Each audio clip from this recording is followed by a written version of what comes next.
Mitra kaum dangu cag urang tinggalkeun heula kayaan di lembur Cimanuk. Nya kitu deui Ki Badrowi jeung anak buahna anu ayeuna keur aya di perjalanan rek neangan Jakarana anu jadi musuhna.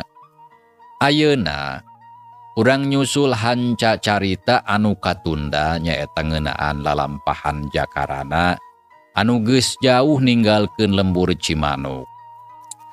Samalah harita teh caritana geus aya kana sababaraha poe lumampah. Pareng dina hiji poe harita teh pabeubeurang Kirawanci bada lohor. Panon poe geus lingsir ngulon tapi panasna karasa pisan meni moreret nyentet kana awak. Jakarana harita keuleumpang ngagandeang salse pisan bari ngajingjing buntelan. Bajuna meuni geus baseuh juuh ku kesang. Beungeut katempo burahay beureum da puguh geus leumpang anu sakitu jauhna. Samalah sukuna geus karasa rincug buah bitis karasa lalinu. Geus nepi ka mana ieu teh nya? Rarasaan mah aing teh geus sababaraha poe lumampah.